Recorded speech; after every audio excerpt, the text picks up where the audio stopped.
Muy buenas tardes. El día de hoy tenemos en el curso de Estrategia Empresarial la segunda tutoría virtual correspondiente a los capítulos 4 y 5.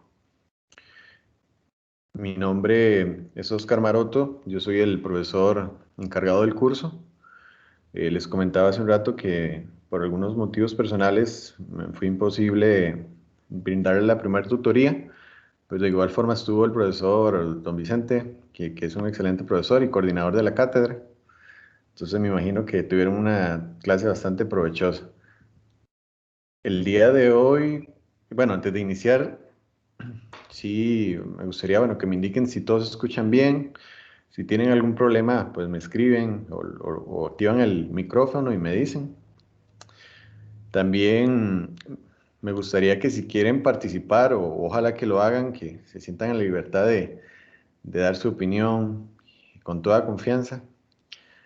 Aquí pues estamos para escucharnos. Si tienen alguna duda, como les digo, alguna experiencia, pueden compartirla con toda confianza. El día de hoy nos corresponde tocar dos temas, dos capítulos, el de evaluación interna y un tema más de definición de estrategias, que en el caso del tema de evaluación interna, ustedes la última sesión o la última tutoría estuvieron hablando de evaluación externa. En este caso, hoy nos toca profundizar un poco más sobre la evaluación interna. Aquí están algunos objetivos de aprendizaje que son los mismos que vienen en el libro. Bueno, ustedes ya los tienen. Eso es lo que vamos a ir viendo el día de hoy.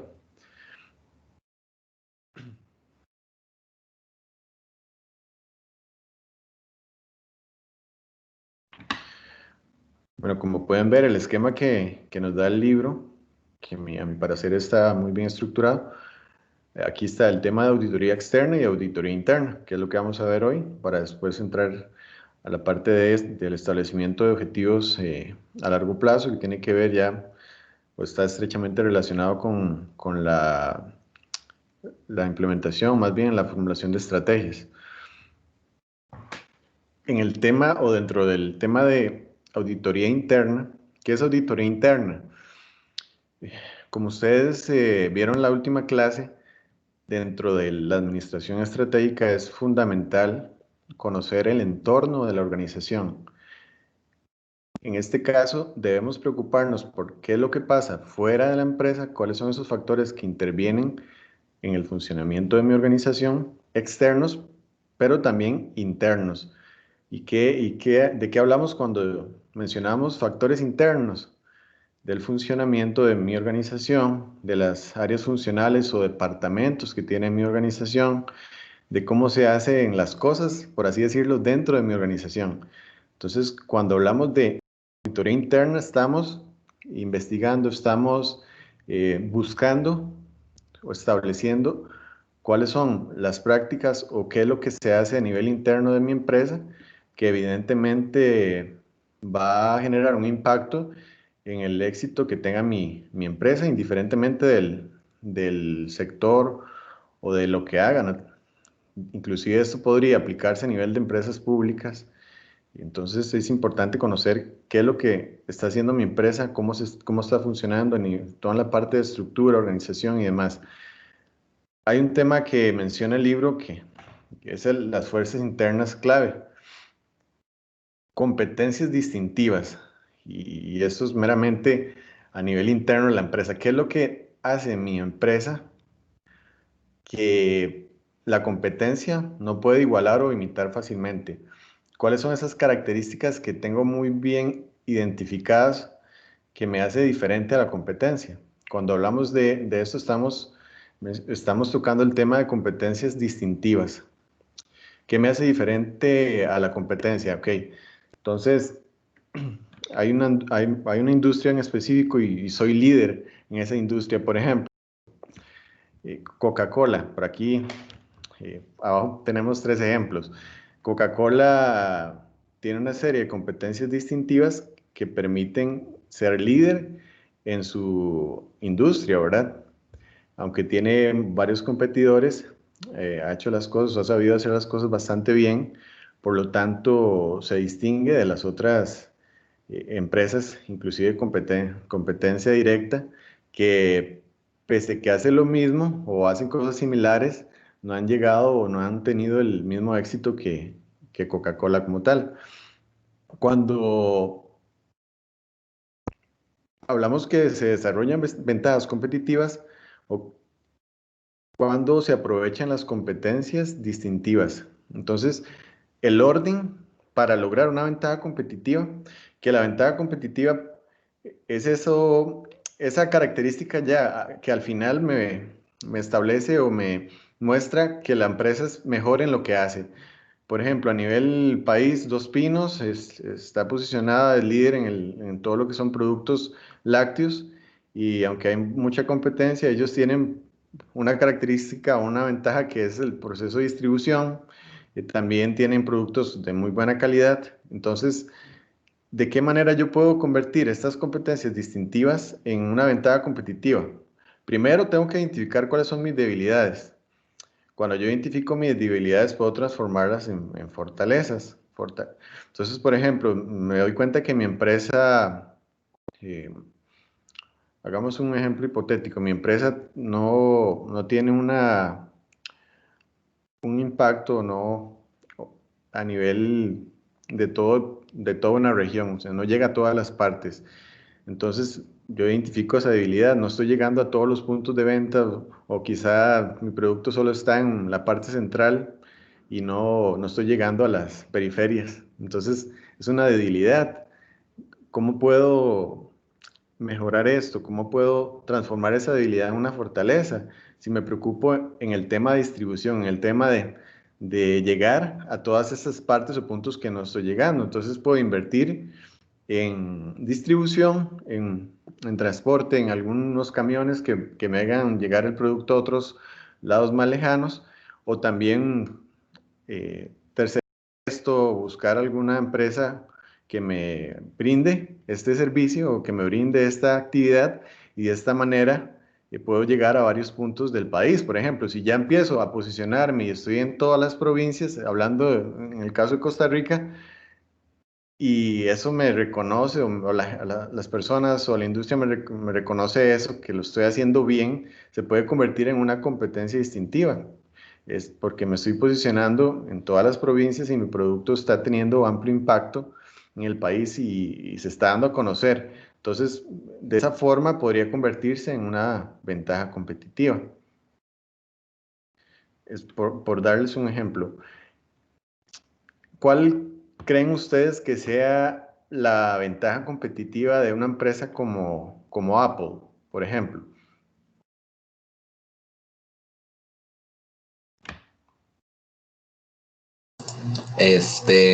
Tal vez que su sistema operativo es muy confiable, es como muy,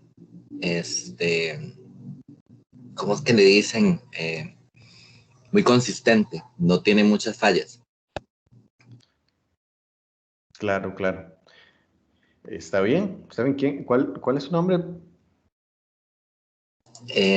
Fernando Lorenzo.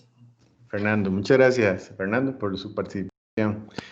Claro. No sé si algún otro tiene... Una ventaja no sería el hecho de que ellos mismos, o sea, se proveen sus propios servicios internos. O sea, no requieren de otro para que le dé mantenimiento a sus propios equipos, sino que ellos mismos le ofrecen eso al usuario. Entonces son autosuficientes. Ujú, claro. Una ¿Cuál es ventaja otro? competitiva puede ser que son creativos, digamos, son innovadores, entonces eso los posiciona, digamos, por encima de otros en el corto plazo, su capacidad de innovación. Claro, perfectamente el tema de innovación. Y bueno, aquí vemos varios ejemplos que también podríamos catalogar como competencias distintivas. ¿Por qué les digo esto? La gente, bueno, yo no soy consumidor de Apple, pero lo que yo he escuchado y lo que he visto es que las personas que se casan con esta marca muchas veces también lo hacen por estar el tema tecnológico y todo el tema de innovación y demás, pero también está el tema de estatus que tiene la marca. Entonces, se ha posicionado muy bien en la mente del consumidor o de los clientes como una marca líder que me da ese estatus que la competencia quizá no lo tiene. Como decía por ahí un compañero, también el sistema operativo es el mismo sistema operativo desde hace mucho tiempo, es muy estable. Y ustedes han visto, me da un poco de gracia porque cuando sale un celular nuevo de estos, quizá no sea tan diferente al anterior, ¿verdad? Pero muchas veces la persona lo adquiere porque es el último de la moda y no le importa pagar eh, mucho dinero por este producto.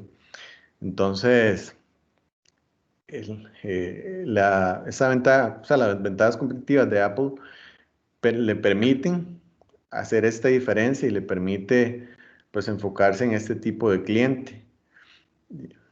Al igual que Apple, hay otras empresas con ventajas competitivas. Normalmente las empresas que son líderes en un segmento, en un mercado en específico, son o tienen una ventaja competitiva bastante establecida. No sé si alguno de ustedes tiene algún otro ejemplo que les gustaría compartir. Les pregunto porque para no solo hablar yo. A mí se me ocurre Microsoft, que es Microsoft. Ajá. una, o sea, es como un monopolio básicamente, es líder único y referente inamovible de su industria. Ujú. ¿Y cuál considera usted que sea la ventaja competitiva o alguna de las ventajas competitivas que tiene Microsoft? Bueno, todos los programas estos de Office, creo que es como un poco, eh, ¿verdad? Las personas casi que naturalmente gravitan alrededor de esos programas. ¿Verdad? Google sacó su propia versión de un sistema parecido al de Microsoft Office, pero naturalmente Office la que la gente, las organizaciones, las compañías más grandes y empresas, inclusive medianas, pequeñas, siempre optan por comprar licencias de Microsoft Office. Claro.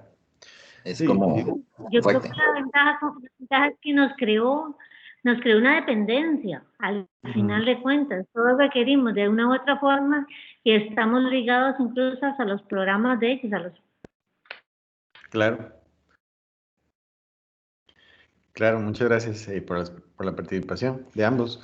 Y sí, efectivamente, Microsoft eh, es líder en su campo, hay competencia. Sin embargo, a través de los años, me atrevería décadas, se ha posicionado y, y el público lo prefiere, ¿verdad? Lo prefiere. Tiene esa versatilidad, pues también es amigable, tiene ya muchos años y pues ya conoce o ha identificado cuáles son esas necesidades del cliente y eso lo logran plasmar en los programas, en los software. Y, y bueno, creo que aquí casi que la mayoría probablemente estemos usando un sistema operativo de Microsoft. Bueno, a excepción de los que utilizan eh, Apple, ¿verdad? De Microsoft Teams que estamos usando ahorita. Sí, exacto, Microsoft Teams, exacto. Ok. Bueno, continuemos. Entonces, cuando hablamos de auditoría interna, es conocer, ¿verdad?, cómo funciona la empresa en todas sus dependencias, en todas sus áreas, llámese gerencia, mercadeo, finanzas, operaciones, sistemas de información, producción, etcétera. Cuando los colaboradores pues conocen cómo funcionan los departamentos a los cuales pertenecen o cómo funciona la estructura de mi empresa, pues tienen mayor oportunidad de entender o de encajar en esta organización y saber cuál es el papel que tengo yo, por ejemplo, en un departamento como recursos humanos, como mercadeo y de qué manera puedo contribuir al objetivo de mi empresa. No sé si recuerdan en la clase pasada, si les hablaban cuando estaban viendo el tema de auditoría externa, que hay una visión que establece que los factores externos son los más importantes y más relevantes a la hora de obtener una ventaja competitiva.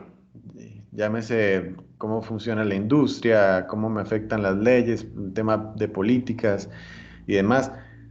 Esa es una tendencia que hay. Sin embargo, a nivel del tema de estrategia, hay otra visión que está basada en los recursos. ¿Y qué quiere decir esto? Que sostiene que los recursos internos o la parte interna de la empresa es la más importante a la hora de obtener y conservar una ventaja competitiva. Entonces, hay toda una discusión. En el caso de la otra, hay defensores como Michael Porter que establecen esto, que son los factores externos los que tienen mayor impacto en el éxito y en la ventaja de mi empresa. Pero por otro lado está esta otra que establece que los recursos internos de mi organización son los más importantes y quienes determinan el éxito de mi organización. Estos se encuentran o están los recursos físicos, recursos humanos, recursos organizacionales. Eh, por ejemplo, en recursos físicos, la planta, el equipo, eh, si tengo pues tecnología de punta. El caso de recursos humanos es este capital humano eh, el que me permite generar nuevos productos, innovación. Y en el caso de recursos organizacionales es la manera en que está estructurada mi empresa, sí, de qué manera se distribuye en una región, cuál es ese impacto, cómo está en el tema de jerarquías y demás.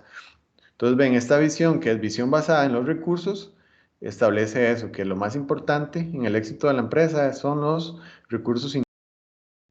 Es importante que también a nivel de examen puedan diferenciar estas dos, por así decirlo, teorías o visiones o tendencias que hay en el tema de administración estratégica. Profesor, entonces básicamente sería la relación entre la visión basada en los recursos y el enfoque de la organización de la industria. Exactamente, esos dos.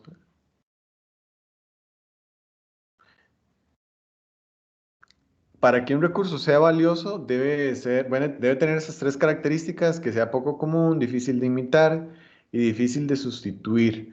Por ejemplo, regresemos a Apple. Apple tiene, estoy seguro, y es un hecho, que tiene un departamento, o más bien toda una estructura en el tema de investigación y desarrollo que le permite estar a la vanguardia en tecnología e innovación y generar casi que a diario ideas nuevas que se pueden ir implementando en nuevos productos. Y no cualquier empresa tiene esto. Entonces es un recurso que es poco común, difícil de imitar, difícil de sustituir, porque esta empresa invierte mucho dinero en eso y no todas las empresas o competencia directa de Apple tiene esa capacidad de tener un departamento o de tener esta función de investigación y desarrollo tan compleja.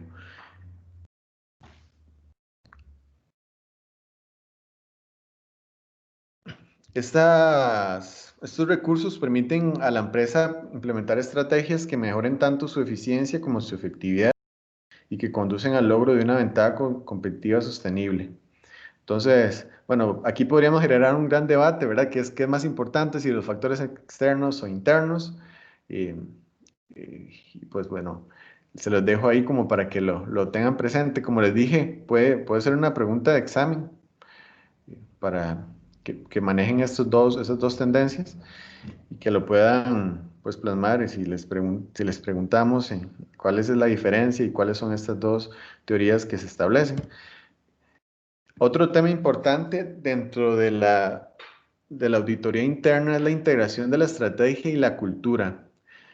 Para ustedes, ¿qué es cultura organizacional?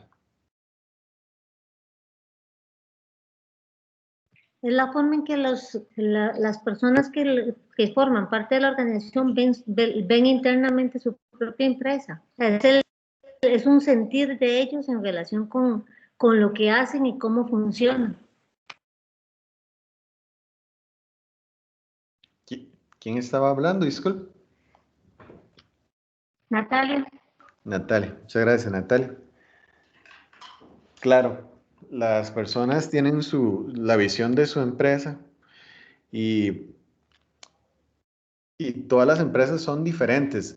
Yo digo que cuando hablamos de cultura organizacional, por así decirlo, estamos hablando de la personalidad que tiene la empresa. Ninguna empresa es igual, ¿verdad? Ninguna empresa tiene una cultura igual a la otra, aunque sean de la misma industria. ¿Qué quiere decir esto? Que todas las relaciones que hay dentro de la organización, hay muchos aspectos en el comportamiento, en aspectos más complejos como liderazgo, como trabajo en equipo, que van a variar de una empresa a otra. Entonces, la cultura organizacional va a afectar directamente la estrategia de una empresa. Cuando un gerente quiere implementar una estrategia en una organización, tiene que tomar en cuenta sí o sí la cultura organizacional, porque no se puede llegar a implementar o implantar una estrategia de la noche a la mañana sin conocer cuál es esa cultura de la empresa, cuál es esa cultura organizacional. Entonces, si yo quiero implementar una estrategia, tengo que conocer todos esos factores que involucran la cultura de mi empresa, el tema cultural, la ética, cómo son las relaciones o el ambiente de trabajo, cómo se da el liderazgo, la cooperación. Eh, Ven, aquí podemos ver algunos productos culturales que tienen que ver mucho con la cultura organizacional, como son los valores, creencias, ritos, rituales, lenguaje, símbolos, etcétera. Hay empresas que o tienen ya una naturaleza muy informal y ustedes ven quizás los medios de comunicación o de trabajos bastante informal. Hay otras empresas que al contrario son muy formales, inclusive se puede ver en su vestimenta y ya son aspectos que están muy ligados a la cultura y que no se pueden cambiar de la noche a la mañana. ¿Ustedes han escuchado cómo se trabaja en Google? Sí, profesor, ellos tienen muchísima libertad, incluso porque lo que interesa ahí es fomentar la creatividad de todos sus colaboradores. Ujú. Claro, en Google pues tiene más peso eso, ¿verdad? La innovación, la creación de ideas. No hay una estructura formal en el sentido de que las personas tienen que regirse por un horario o que tienen que ir formales. Entonces tienen como más libertad pues eso les ha permitido pues, ser la empresa que son hoy día. Qué interesante hablando de este tema de cultura, eh, entender cómo, por ejemplo, lo que estamos viviendo ahorita a nivel mundial puede afectar la cultura de las empresas, ¿verdad? Porque muchas empresas, muchos colaboradores están en sus casas trabajando, cuando tal vez están acostumbrados a ir a una oficina, a estar con un horario establecido. Y yo les puedo asegurar que muchas personas ahorita que están trabajando en la casa, pues están trabajando el doble,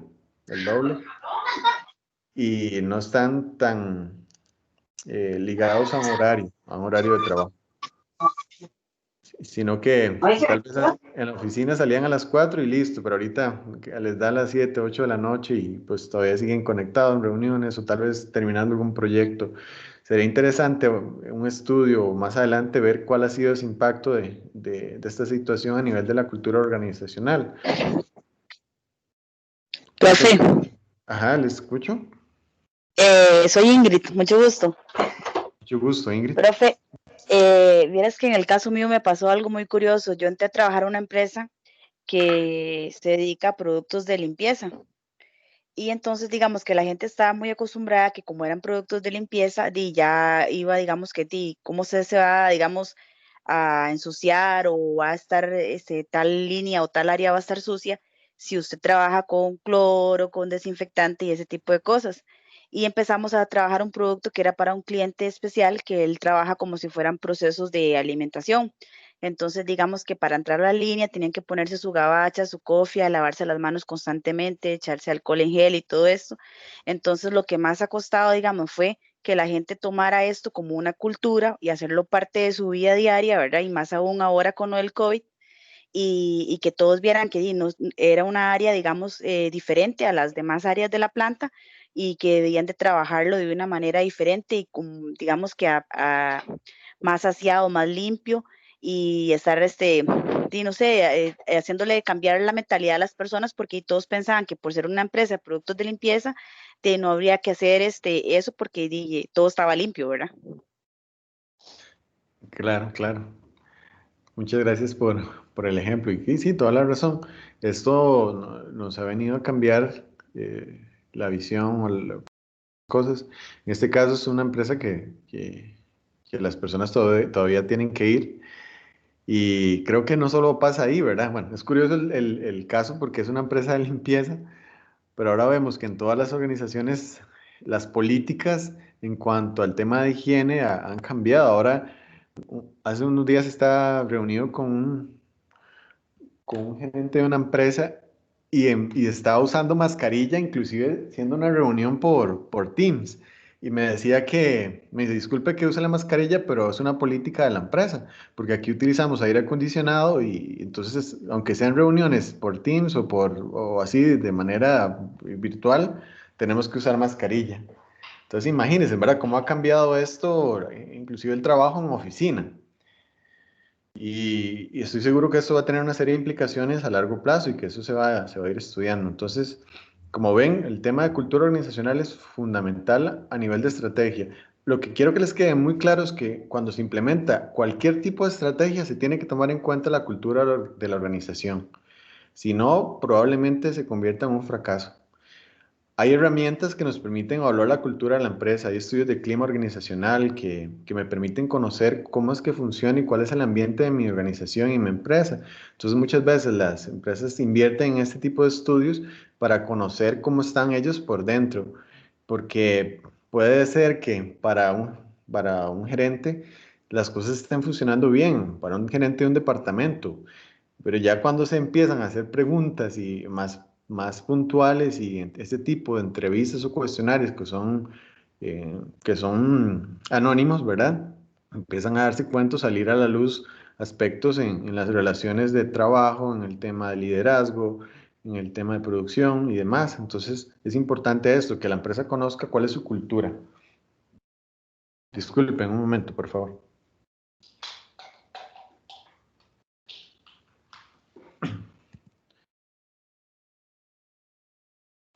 Que aquí podemos ver algunos aspectos de la cultura organizacional, que ya algunos los hemos ido mencionando.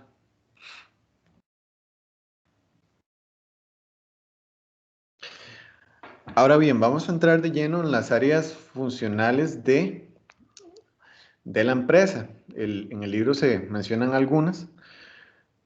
El tema de gerencia o el área funcional de gerencia se divide en 5 áreas: planeación, organización, motivación, administración del personal y control.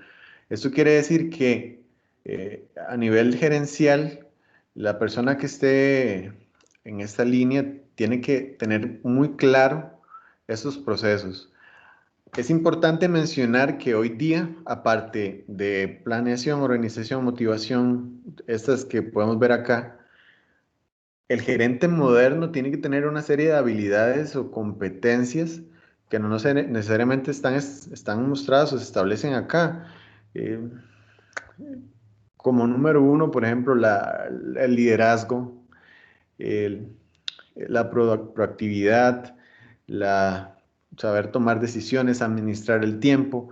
Son tal vez habilidades que no están tan definidas a nivel de teoría de la administración, ¿verdad? Pero que son parte fundamental de los gerentes modernos y que esto permite que tengan éxito.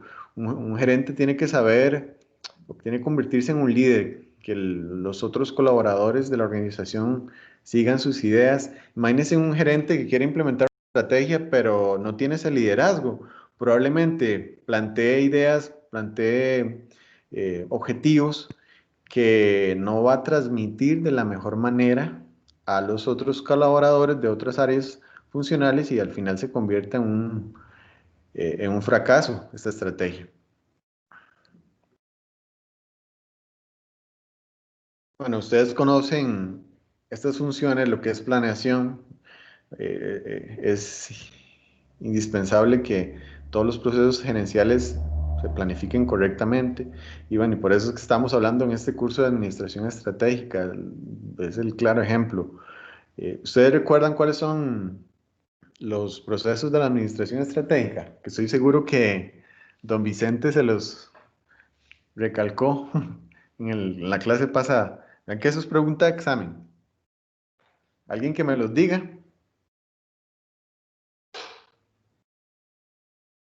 Las 3 etapas. Sí, las 3 etapas. Los 3 procesos fundamentales de la administración El- estratégica. la formulación de estrategias, la Ajá, implementación de la estrategia y la evaluación de estrategias. exacto. Para que tomen nota. Entonces, ve, formular se puede relacionar con planificar, ¿verdad? Cuando hablamos de planificación, tenemos que tener todo establecido, todo por escrito, bien definido, bien documentado, para ya poder pasar al otro proceso de implementación. Por otro lado, tenemos la organización, cómo está estructurada mi empresa, el grado de especialización, los puestos de trabajo, unidades de mando, motivación, bueno, tienen que ver con liderazgo, comunicación, delegación de autoridad, bueno, los que pueden ver ahí, ¿verdad? Todo lo que conlleva la motivación y que tiene que ser una característica que debe tener sí o sí un gerente, que sepa motivar a los colaboradores, que sepa transmitir de una buena manera cuáles son sus ideas, cuál es esa forma que quiere plasmar en la dirección de la organización. Administración del personal, que tiene que ver con sueldos, salarios, prestaciones, beneficios, ¿verdad? El tema de compensación salarial acá, ya lo vimos, sueldos y salarios. Y control de calidad, control financiero, todo el tema de control de los procesos es una función básica de la gerencia. ¿Por qué no me detengo mucho en eso? Porque ya son temas que ustedes han visto en administración general, que por ende deben dominar. Pues es importante que sepan que dentro del proceso o la función gerencial están estas 5 actividades fundamentales. Cuando realizamos una auditoría interna o una auditoría administrativa, debemos hacernos algunas preguntas. ¿La empresa utiliza conceptos de administración estratégica? ¿Sí o no? Es una empresa que más bien es reactiva, ¿verdad? No proactiva, no tiene definido una estrategia, no tiene definido objetivos y metas. Los gerentes de todos los niveles llevan a cabo una planeación efectiva, sí, no solo a nivel de gerencia general, sino que todos los gerentes tienen claro cuál es la estrategia de la empresa. Ustedes saben que cuando se establece un plan estratégico, aunque quien debe liderar ese proceso es gerencia general, las partes o eh, la- todos los colaboradores tienen que participar, todas las gerencias tienen que participar, inclusive los mismos colaboradores de líneas medias o bajas se pueden tomar en cuenta porque cuando formulamos un plan estratégico muchas veces inclusive reformulamos la misión y visión de nuestra organización. Y para que yo sienta que esa misión o visión me pertenece, qué mejor si me hacen parte de ese proceso. Otra pregunta, ¿los gerentes delegan bien la autoridad? ¿Es adecuada la estructura de la organización? ¿Son claras las descripciones y especificaciones de los puestos? El tema moral de los empleados, la rotación de personal. Bueno, y aquí tenemos estas preguntas que son preguntas que se pueden formular para una auditoría administrativa. Pasemos a otra área funcional, el marketing. El marketing es este proceso de definir, anticipar y crear y satisfacer las necesidades y deseos de productos y servicios de los clientes. Muchas veces se dice que el cliente es lo más importante, entonces debemos conocer el cliente en todos sus ámbitos, en todos sus aspectos. Por eso es que aquí se establecen algunas funciones del marketing que vamos a ir detallando paso a paso. el análisis de clientes, venta de productos, planeación, fijación de precios, distribución, investigación de mercados, análisis costo-beneficio. Hoy día las empresas que no invierten en marketing difícilmente van a posicionarse como un líder en una industria. Así es, sí o sí tienen que invertir en mercadeo. Análisis de clientes es la forma en que se evalúan los deseos y necesidades del cliente. Ahora, bueno, hoy día con todo lo de la tecnología y ustedes han visto que el análisis de clientes muchas veces se hace a través de la misma internet. Nosotros cuando estamos navegando, muchas empresas o páginas recopilan información y así establecen pues tendencias o gustos, preferencias y la misma publicidad que vamos viendo depende de lo que nosotros buscamos o queremos. Entonces el análisis del cliente es fundamental, conocer qué es lo que quiere el cliente para yo poder ofrecerle un producto o servicio que se ajuste a esas necesidades. Implica aplicar encuestas, análisis de la información, lo que estamos hablando, evaluar las estrategias de posicionamiento en el mercado. ¿Quién de ustedes no recibe una llamada de alguna encuesta de alguna empresa? Muchas veces este tipo de análisis de clientes no los realiza el mismo departamento de mercado de la organización. Sin embargo, van a tercerizar o subcontratan este proceso. Sigue siendo parte del área funcional de mercado porque tienen que vigilar o asegurarse que el proceso sea correcto. Sin embargo, lo dejan a cargo de otra empresa. Entonces, ven, es importante conocer el cliente. Venta de productos y servicios es otro proceso dentro del marketing. Abarca numerosas actividades de marketing, publicidad, promoción de ventas, eh, administración de la fuerza de ventas, relaciones con los clientes. Entonces, ¿de qué manera yo vendo ese producto o servicio? Retomando el tema tecnológico, con esto de la pandemia, muchas empresas tuvieron que implementar un sistema de ventas en línea. Y el tema de distribución, ya las personas pues lo piensan más para ir a una tienda física, ¿verdad? Entonces, muchas empresas tuvieron que reinventarse y cambiar el esquema de venta de productos y servicios. Bueno, en el caso del servicio, se puede dar, al final el cliente tiene que recibir ese servicio en persona. Sin embargo, la forma en que lo ofrecen puede que sea distinto. Muchas empresas tienen o construyeron una página para vender sus productos en línea y, y eso les ha permitido seguir a flote y poder pasar esta crisis. Los que no han hecho esto probablemente están viéndola todavía peor. Entonces ven cómo se debe ser creativo inclusive en la manera de vender el producto. Hay diversas estrategias. Cada organización tiene su definido cuál es el plan, cómo se va a vender o ofrecer el producto o servicio. La planeación de productos y servicios, bueno, aquí menciona que incluye actividades como pruebas de mercado, posicionamiento de marca y producto, diseño de garantías, empaque, definición de las opciones de producto. O sea, ¿cómo voy a presentar ese producto o ese servicio, ¿verdad? ¿Cómo lo voy a ofrecer? Como dicen, mucho entra por la vista, ¿verdad? Muchas empresas se pulen por diseñar un empaque muy atractivo, un empaque que llame la atención y que aunque tal vez la calidad del producto sea la misma que la competencia, pero yo como consumidor me siento atraído por ese empaque porque me llama la atención, parece que es de mejor calidad. Entonces, ven, eso es parte de la planeación del producto o servicio. Es todas esas características que traen consigo el producto o servicio y que permiten pues que tenga mayor venta o mayor impacto en los clientes.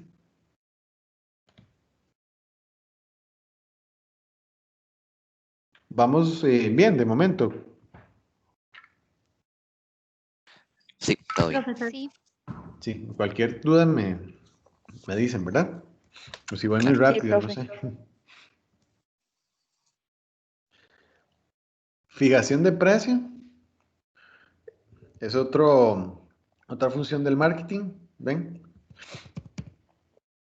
Cuando fijamos un precio tenemos que tomar en cuenta muchos grupos, por así decirlo, ¿verdad? De los consumidores, el gobierno, proveedores, distribuidores y competidores. Ahora, bueno, les doy un ejemplo con el arroz. El arroz hace un claro ejemplo aquí de fijación de precios. A nivel país hay toda una controversia, todo un tema en cuanto a la venta de arroz y la producción, porque ahí, bueno, está la producción nacional, ¿verdad? Y también están los importadores de arroz, y el arroz es un producto que lo consumen todos los hogares. Entonces el gobierno tiene mucha influencia en esta fijación de precios. No sé si ustedes saben que hay temas ahí de subsidios como para mantener la producción nacional, porque el arroz que se produce en Costa Rica es mucho más caro que el que se importa. Entonces hay toda una rivalidad ahí de cómo establecer esos precios eh, como para proteger el consumo nacional, pero sin que el precio sea excesivo. Entonces, ven, hay muchos grupos que pueden afectar la fijación de un precio. Eso es un claro ejemplo, porque están por un lado los consumidores que queremos el precio más bajo posible, el gobierno que con el establecimiento de impuestos y este tipo de leyes afecta el precio, sí o sí. Los proveedores también, los distribuidores, está el productor nacional y el importador que tiene su visión distinta y que pues a partir del margen, de aumentar su margen de ganancia, de utilidad, pues van a generar un impacto en el precio, o por lo menos van a reclamar su parte, cuál es su interés sobre ese producto. En ocasiones una organización aplicará una integración hacia adelante con la finalidad primordial de controlar mejor los precios del consumidor. ¿Qué quiere decir esto? Esto lo vamos a ver más adelante. Es un tipo de estrategia. Como para adelantarles, cuando hablamos de integración hacia adelante, dentro de la cadena de valor de una empresa hay varios procesos. El último, por así decirlo, es la distribución. ¿Cómo hago llegar ese producto a cada consumidor? Muchas empresas no realizan el proceso de distribución. Entonces, ahí el que distribuye obviamente cobra un precio más caro del que yo le vendo, porque tiene que ganarse algo. Entonces muchas veces se especula con ese precio y, y este distribuidor pues obtiene mayor ganancia. Entonces cuando mi empresa piensa en una integración hacia adelante puede eh, tomar ese proceso de distribución e invertir en distribución y no depender de otra empresa. Entonces tiene mayor control sobre el precio que se le ofrece al cliente, al consumidor, ¿verdad? Igual de esto lo vamos a ver más adelante. Distribución abarca almacenamiento, canales y cobertura de distribución, puntos de venta. Bueno, esto está ligado a lo que estábamos hablando anteriormente en la diapositiva. Eh, Cuando una empresa quiere o está tratando de implementar una estrategia de desarrollo de mercado, integración hacia adelante, como les dije anteriormente, la distribución está al final del proceso o cadena de valor, entonces se debe preocupar por tener mayor control de este proceso de distribución. Hay muchas empresas que son líderes en el tema de distribución. Vamos, no vayamos muy lejos. En Costa Rica, Dos Pinos tiene un fuerte liderazgo, tiene una ventaja muy fuerte en el tema de distribución. Dos Pinos, la cervecería, ¿verdad? También. Ustedes ven que en todo lado hay Imperial o cervezas nacionales, es porque hay una fuerte, eh, tienen o han invertido mucho en el tema de distribución. Investigación de mercados es la recopilación, registro y análisis sistemático de datos acerca de los problemas relacionados con la comercialización de bienes y servicios. Ayuda a descubrir fortalezas y debilidades fundamentales. Esto va muy de la mano a lo que hablábamos ahora del análisis que me pueden hacer como cliente, ¿verdad? Ahora todo está muy documentado y las empresas utilizan inclusive software para conocer a profundidad cuáles son las tendencias en el consumo, qué es lo que el cliente o el consumidor prefiere en este momento, cuál es esa segmentación, si quiero vender un producto, cuál es el enfoque que tengo que darle, hacia quién va dirigido, cuál es ese nicho de mercado. Entonces es importante pues esa investigación de mercados. Análisis costo-beneficio. ¿Alguien de ustedes ha escuchado hablar, ha escuchado este término, análisis costo-beneficio? Sí, Sí. ¿Quién dijo sí? Fernando. Fernando, bueno, para usted, ¿qué es el análisis de costo-beneficio? Bueno, es que yo trabajo en el departamento de planificación de una, de una, una compañía de call center, de Sykes. Y en ese departamento de planificación hacemos demasiados análisis de costo-beneficios, o en inglés le dicen return on investment, que creo que puede ir como por ahí, se me hace parecido, que es básicamente calcular el costo de llevar a cabo un incentivo o algo, analizando más o menos cuánto me va a dar de vuelta y ver si vale la pena hacerlo.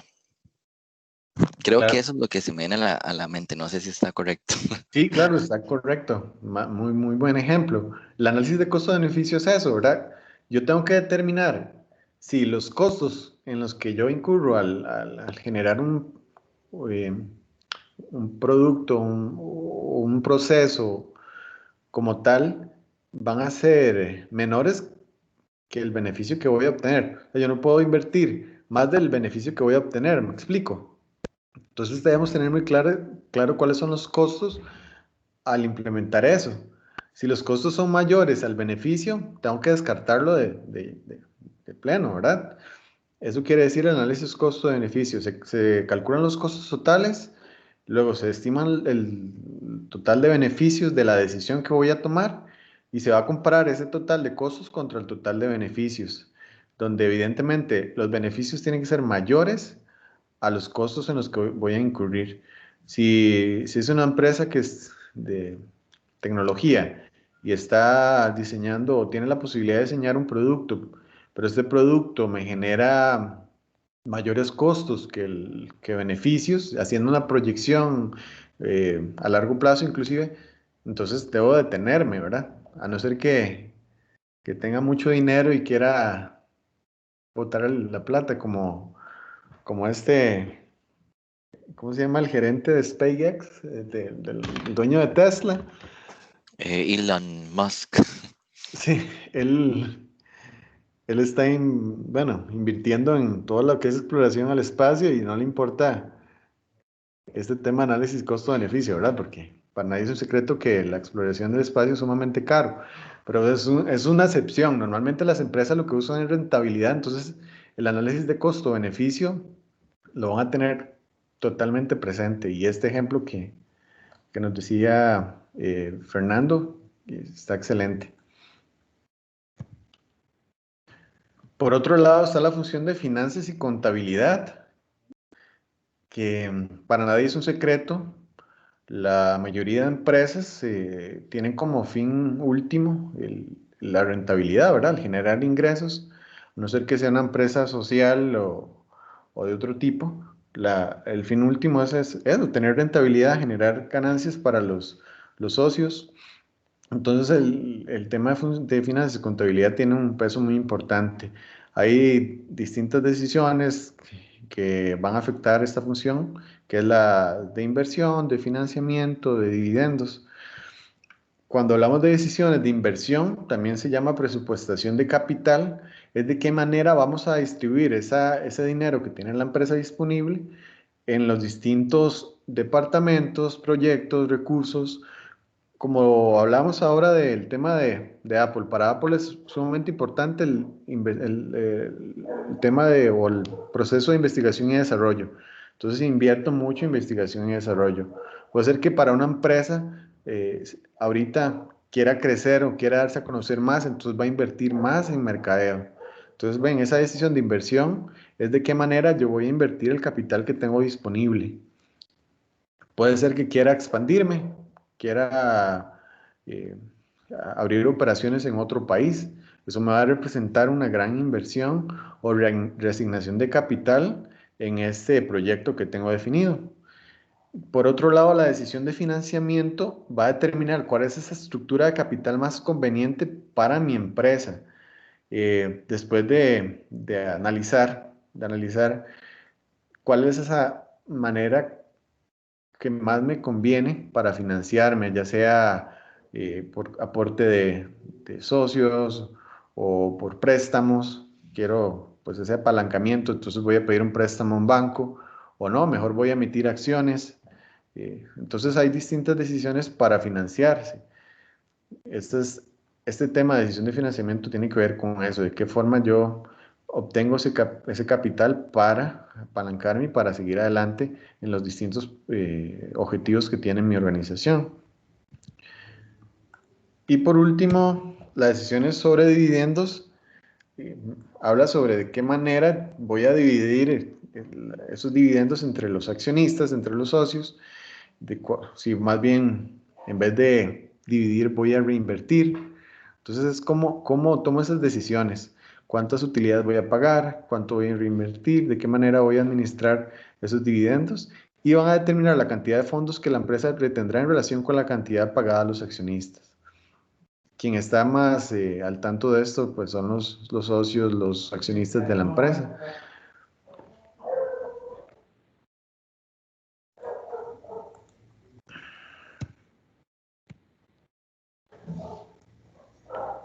Hay un aspecto importante que es el de razones financieras.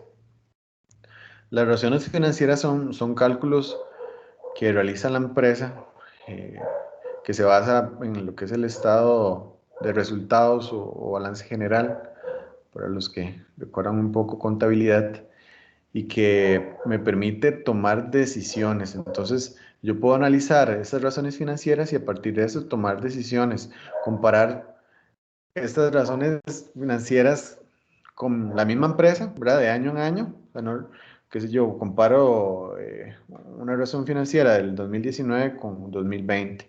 También con la industria. Hay ciertas razones o ciertos índices que se mantienen dependiendo de la industria. Entonces yo puedo evaluar cómo está mi empresa, si la comparo con la industria o inclusive con los competidores. Aquí vienen algunos ejemplos. Nada más para que ustedes lo tengan en cuenta, no vamos a entrar en detalle y tampoco es que o se les va a preguntar esto o se les va a poner a calcular en el examen.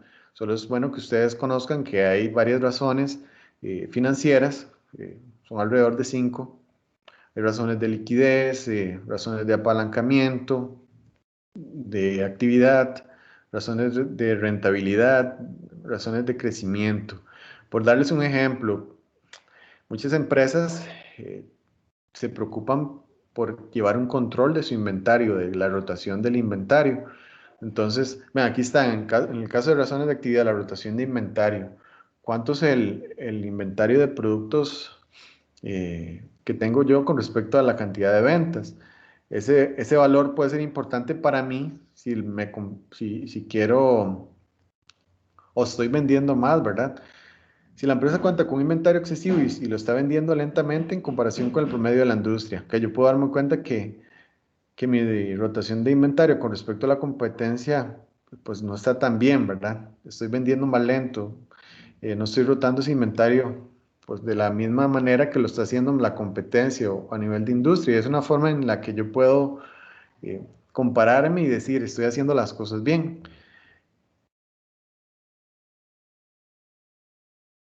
Y así sucesivamente, bueno, hay varios ejemplos. Por ejemplo, el margen bruto de utilidades, que es la venta menos costo de bienes vendidos entre las ventas. Y quiere decir que cuál es el margen total disponible para cubrir los gastos de operación y generar ganancias. Aquí se establece cuál es ese margen de utilidades, margen bruto de utilidades que yo tengo para cubrir gastos de operación y a su vez generar ganancias. Pero bueno, si entramos a cada uno de estos, pues nos da toda la noche. Entonces, nada más es importante que conozcan que hay varias razones financieras y que la empresa utiliza para compararse con ellos mismos, con la competencia y con la industria.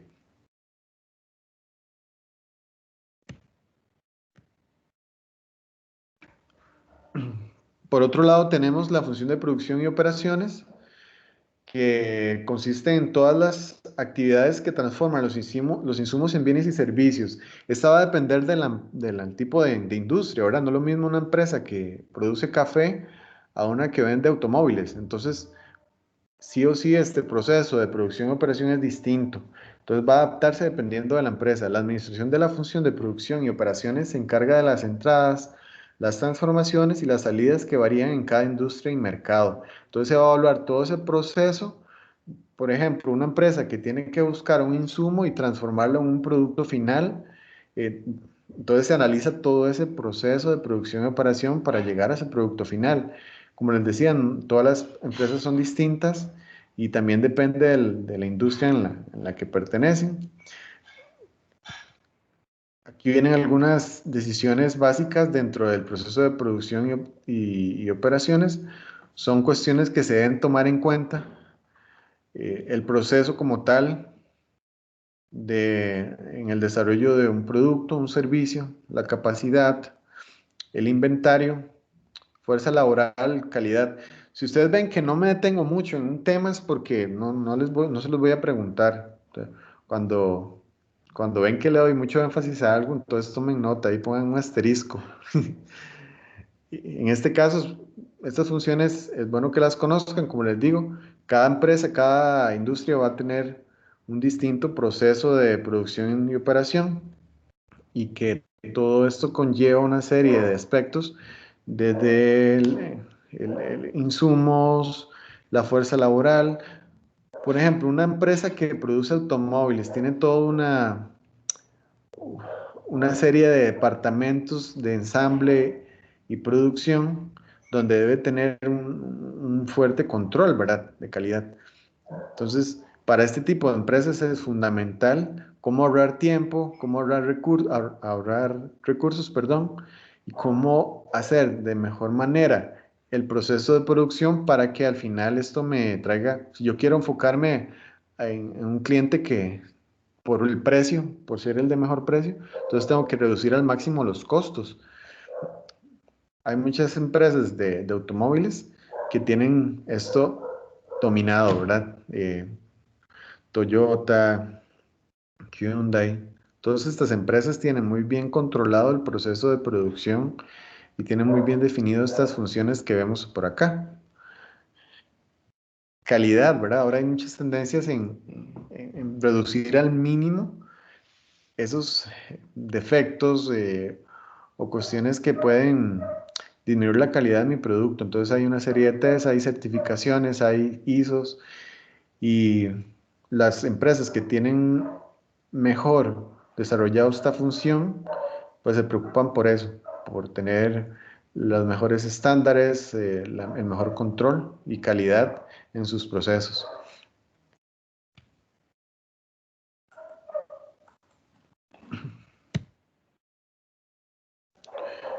Disculpen, voy a tomar un poquito de agua.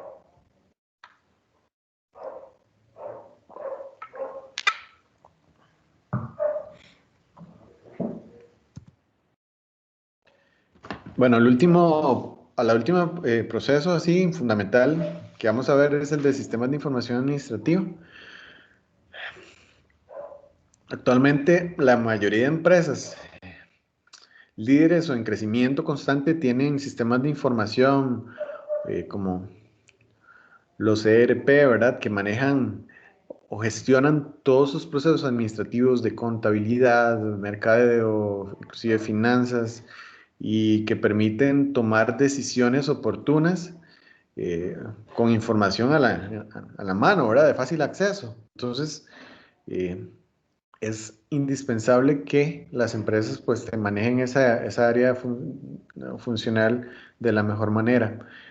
En cuanto a sistemas de información administrativa, se reciben la materia prima proveniente de la evaluación tanto interna como externa de una organización, mejoran el desempeño de una empresa al aumentar la calidad de las decisiones gerenciales, si yo conozco y sé y tengo claro la información sobre ventas, sobre cómo está el inventario de mi empresa, eh, y este tipo de aspectos, pues tengo un mejor desempeño porque puedo tomar decisiones más rápidamente.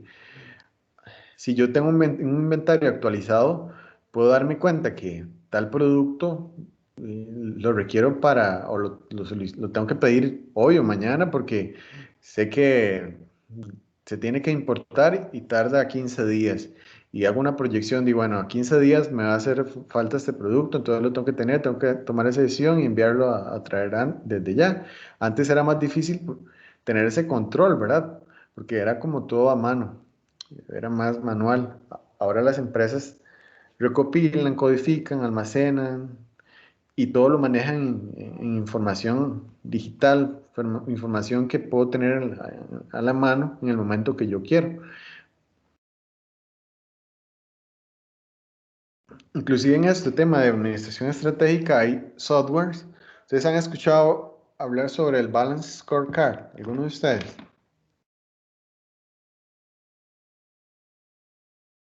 Sí, señor. Sí. ¿Quién dijo? Sí, señor. Mauricio. Mauricio, sí.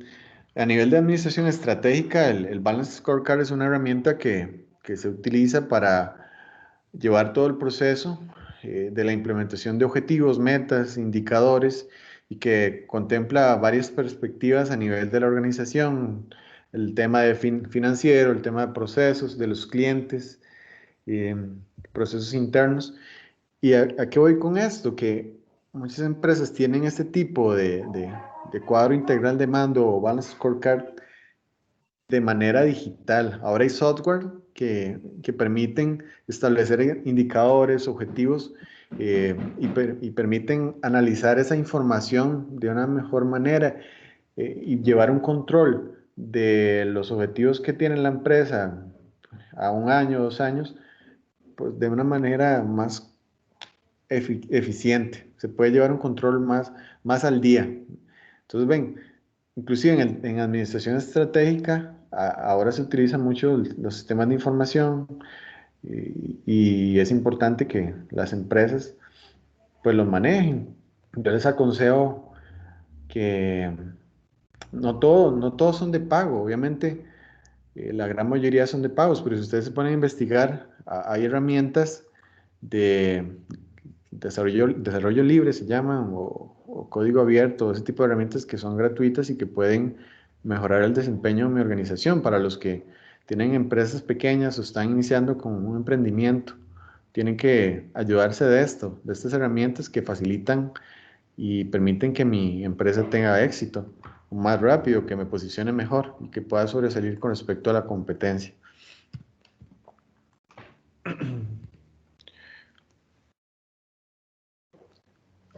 Hace un rato hablábamos de la cadena de valor, ¿verdad? Mencionamos la cadena de valor y que esta está relacionada con las distintas actividades que tiene mi empresa.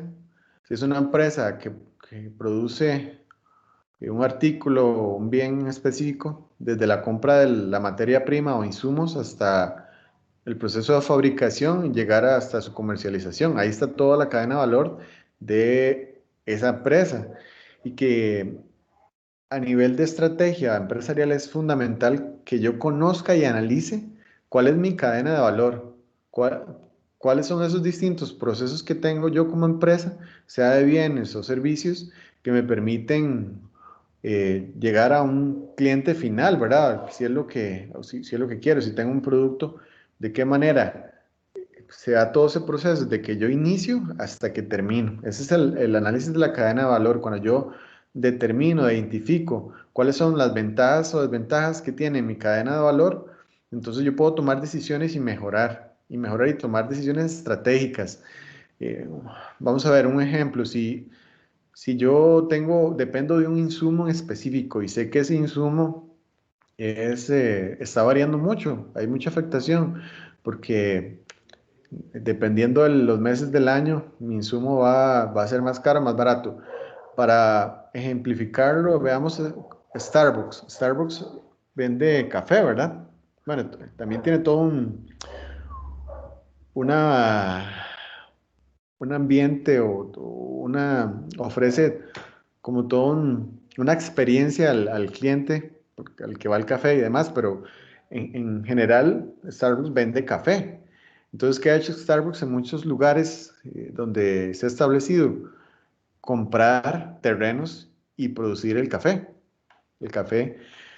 Esto les permite tener un mayor control de esa cadena de valor a nivel inicial, ¿verdad? En materia prima. Entonces no tienen que depender de otro productor o otra empresa, porque puede ser que tomaran esa decisión. Inclusive, no sé si ustedes saben, Starbucks tiene fincas aquí en Costa Rica. Hace un tiempo me di cuenta. Y de esta manera pueden obtener ese insumo para producir su café y tienen un mayor control de esa cadena de valor. No sé si algún otro tiene algún ejemplo que vaya de la mano a esto. Tal vez yo, bueno, trabajé en otra compañía que en vez de alquilar edificios, compraba sus propios edificios para no tener que pagar alquileres. No sé si se podrá asociar. Digamos, a la hora igual era una compañía de call center, entonces toda la operación de sus cuentas se hacía en un edificio que ellos habían comprado. Entonces no tenían nunca que preocuparse por pagar el alquiler de un lugar. Ok. Probablemente esta empresa tenía que hacer un análisis de costo-beneficio, ¿verdad? Porque un alquiler, bueno, un edificio, comprar un edificio es caro. Y un alquiler, Ujú. pues, representa una fracción de ese costo. Probablemente era una empresa que se visualizaba a 10 años, 15 años en el país. No sé cuál es la realidad, ¿verdad? Pero es una decisión que puede ser o puede relacionarse con este tema que estamos viendo y que depende mucho de la necesidad de la empresa. ¿Cuál es ese análisis que hace? Ujú. Profe, Ujú, adelante. esta compañía que yo te digo, para la cual yo estaba trabajando, tienen un sistema de que, digamos, como ellos tienen que manejar muchos combustibles, lo que es búnker y todo esto para trabajar la planta, tienen sus propias, eh, ¿cómo se llama? Bombas y todo esto donde consiguen todo lo que necesitan para la planta y para los camiones, y también tienen su propia inversión en lo que es en la industria aduanera, porque como exportan y importan materia prima y exportan ya lo que es el producto terminado hacia Colombia, El Salvador y así, entonces tienen todo tipo ya de logística en lo que es aduanas y todo esto. Claro, claro, es un buen ejemplo. ¿Algún otro? Bueno, continuemos. Muchas gracias por sus participaciones.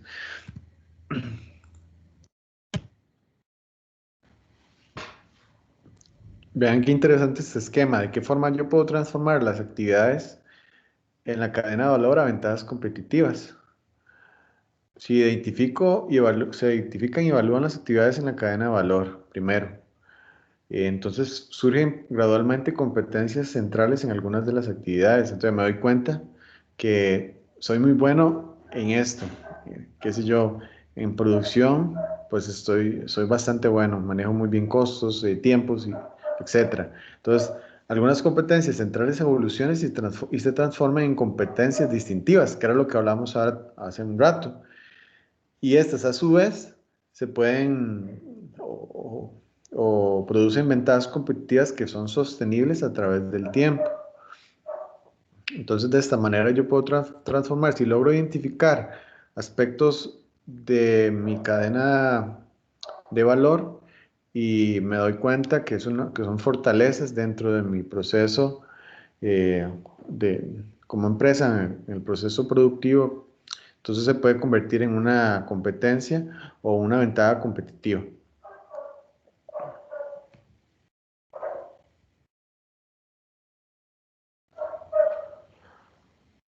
Otra herramienta interesante a nivel de estrategia es el benchmarking. Cuando el benchmarking básicamente es cuando yo me pongo a investigar qué es lo que hace la competencia. Eh, Analizo qué es lo que hace la competencia en sus distintas actividades de la cadena de valor y de esta manera me doy cuenta a qué se debe el éxito o fracaso de esa empresa. Entonces, a partir de eso puedo tomar decisiones en mi empresa. Debo tener claro, esto implica medición de costos de las actividades de la cadena de valor de una industria y para determinar las mejores prácticas. Cuando yo hago un benchmarking de mi industria, yo puedo darme cuenta que otra empresa, por ejemplo, está produciendo lo mismo que yo produzco, pero a un 80% del costo que yo tengo, ¿verdad? Entonces, hay algo ahí que me está generando una desventaja, porque al final probablemente yo sea un poquito más caro porque no estoy haciendo las cosas tan bien como la competencia. Entonces ahí es donde yo me pongo a investigar qué es lo que hace mi competencia dentro de ese proceso productivo que hace que maneje costos menores. Y puede ser que estén implementando alguna tecnología o que tengan una máquina más rápida o que consuma menos recursos, menos combustible. Todo va a depender. Entonces el benchmarking es eso, identificar qué es lo que hace mi competencia, qué es lo que hace y qué es lo que, dónde genera ventajas sobre mí y que me permite a mí tomar decisiones para ser mejor que la competencia o que mi rival directo. Esto que vemos aquí de la matriz de evaluación de factores internos no lo vamos a ver, solo lo dejé para que ustedes tengan en cuenta que hay una matriz que me permite evaluar factores internos, al igual que una matriz que me permite evaluar factores externos, que no sé si el profesor don Vicente se los mencionó. De esta manera yo puedo determinar cuáles son los factores utilizando lo que es la matriz FODA, ¿verdad? Fortalezas, debilidades, en el caso de los factores internos y amenazas y oportunidades en el caso de los factores externos y generar una ponderación, un puntaje para cada uno de estos factores y de este modo compararme ya sea conmigo mismo como empresa, con la competencia, con la industria. A través del curso van a ver que hay varias herramientas que me permiten hacer esto. Entonces, ustedes pueden pues, analizarlas, no vamos a profundizar por temas de tiempo y tampoco va a evaluarse en el examen, pero sí es importante que conozcan ese tipo de herramientas que hay a nivel de análisis del entorno, tanto interno como externo. Bueno, vamos a pasar al capítulo siguiente. No sé si alguno tiene alguna duda o consulta, algún aporte. No de mi parte. No.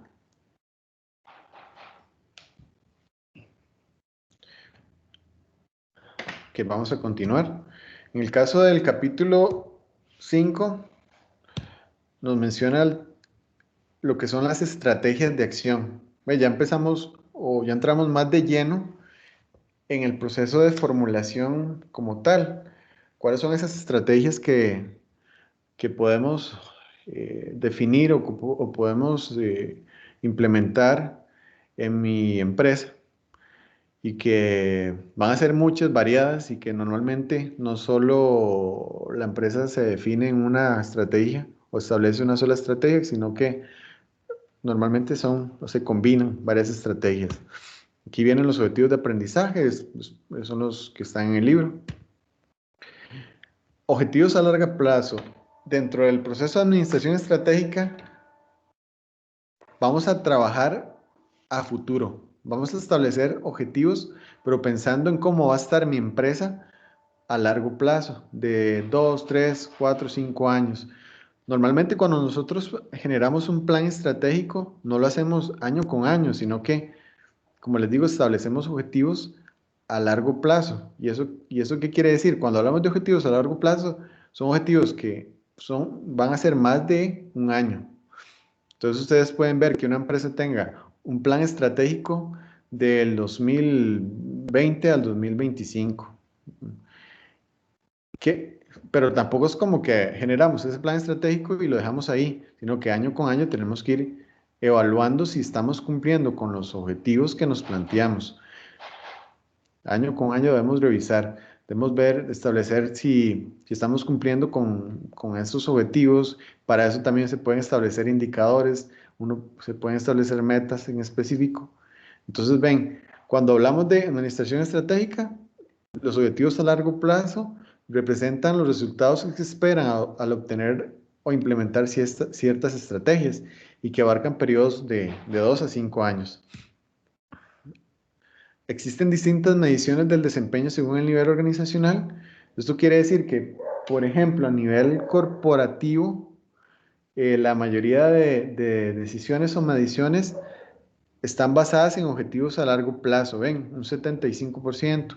Entonces, como a nivel divisional, es mitad y mitad, 50% basada en objetivos a largo plazo y 50% basada en objetivos anuales. Y conforme voy más abajo, dentro de mi organización, pues los objetivos son más a corto plazo. Ven, en este caso, 75% basado en objetivos anuales. Esa es la tendencia. Ven, como a nivel corporativo, que es a nivel más gerencial, más arriba, la mayoría de objetivos que se establecen son a largo plazo. ¿Qué características deben tener los objetivos? Aquí vienen 8 características que sería bueno como que dominen algunas o comprendan algunas.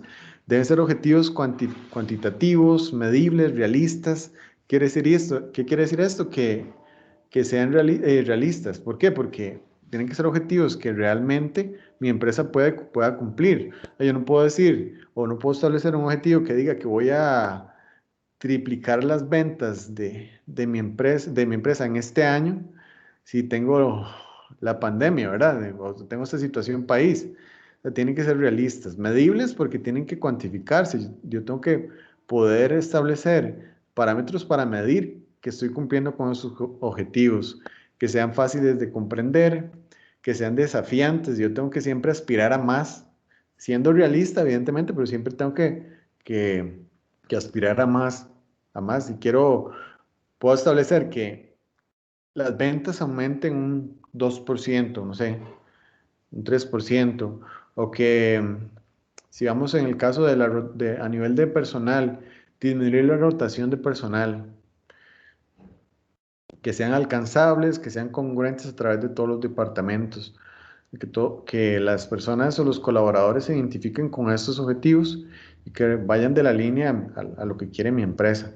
Entonces, ven, estas son 8 características que deben tener esos objetivos.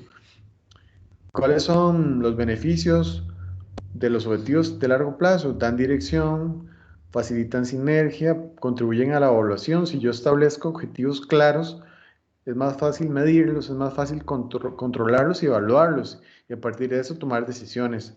Permiten establecer prioridades, reducen la incertidumbre, minimizan los conflictos, estimulan el esfuerzo.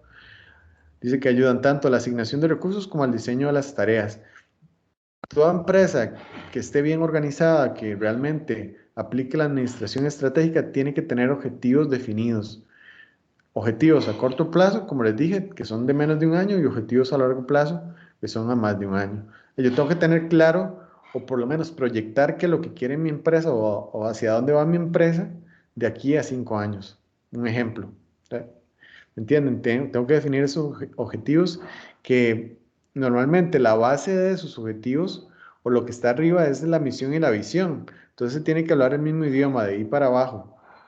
Entonces, si yo establezco que quiero ser una empresa líder a nivel regional en mi industria, no sé, vendo algún tipo de producto en específico, todos mis objetivos tienen que ir alineados con eso, con esa visión. Si no, pues no estoy hablando el mismo idioma y probablemente mi estrategia no esté correctamente formulada. Hay 2 tipos de objetivos que son los estratégicos y financieros. Los financieros, como su nombre lo dice, están más relacionados con números, tema de ingresos, utilidades, dividendos, rendimientos, precios por acción. Todo lo que tiene que ver con números y bueno, la palabra lo dice, son más financieros. Los objetivos estratégicos como tal son más cualitativos, por así decirlo. Eh, por ejemplo, participación de mercado, menor tiempo de entrega que la competencia, mayor rapidez para el lanzamiento de productos, disminución de costos, mejora de la calidad de un producto, aumento de la cobertura geográfica, logro de liderazgo tecnológico, anticipación en materia de mercado o innovación. Por ejemplo, en el caso de objetivos estratégicos, yo puedo establecer eh, una necesidad de capacitación en mis colaboradores. Quiero implementar una tecnología, pero necesito capacitar a mis colaboradores. Entonces, voy a establecer un objetivo. Quiero que un 30% de los colaboradores, perdón, de los colaboradores de un departamento se capaciten en esa tecnología o esa norma, etcétera. Entonces, ven, son objetivos un poco más distintos a los financieros. Quiero mejorar un proceso, entonces establezco ese objetivo estratégico. Quiero tener alguna alianza con un competidor o con otra empresa. Entonces, puedo establecer que en el transcurso de aquí a 3 años, por lo menos establezca 2 alianzas con otra empresa, con otra empresa. Ese tipo de objetivos son más estratégicos.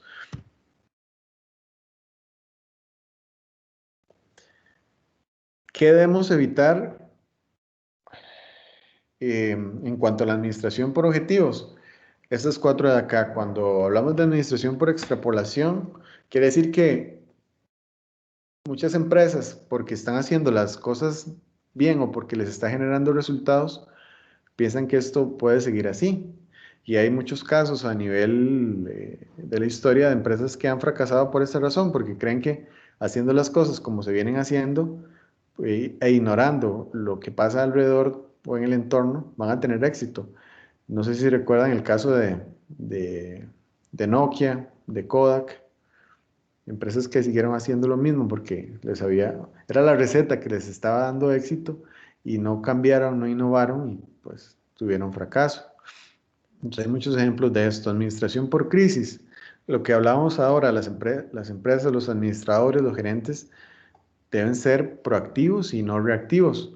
No debemos reaccionar cuando tenemos el problema encima, sino que tenemos que planificar. Tenemos que tener claro y visualizar nuestra empresa para de esta forma minimizar esas situaciones o imprevistos y no reaccionar de momento, ¿verdad? Vean qué interesante, la UNED con esta situación de país, la verdad está muy bien preparada para enfrentar eh, la situación. Ustedes saben que la UNED está dando ese giro a la virtualidad y esto más bien fue como ese empujón que faltaba para ya establecer definitivamente las clases de manera virtual, que muchas otras universidades pues no tenían esa preparación o no tenían esa plataforma tecnológica con la que cuenta la UNED. Eso también es una ventaja competitiva si vamos más atrás, ¿verdad? Administración por factores subjetivos. Eh, yo tomo esta decisión porque a mí me parece, y porque yo considero que es así. Entonces puede ser que el gerente de mercadeo tome decisiones porque él cree que son las correctas sin tomar en cuenta, por ejemplo, un plan estratégico que ya tiene la empresa definido. Y las decisiones que tienen gran relevancia en la empresa tienen que ser tomadas o deben seguir la misma línea que se establece en un plan o una estrategia a nivel gerencial, a nivel de toda la organización. O sea, no puedo actuar de manera subjetiva, no puedo tomar decisiones basadas solo en mi criterio. Y la administración por esperanzas, que es sí, el que establece como, el que dice que las cosas van a salir bien porque no sé, porque sí, porque Dios está con la empresa y esto tiene que ir funcionando sin tener un plan, sin tener una estrategia, sin tener objetivos. Entonces, esta es la administración por esperanza. Esos son como errores o situaciones que se deben evitar para que lo tengan presente.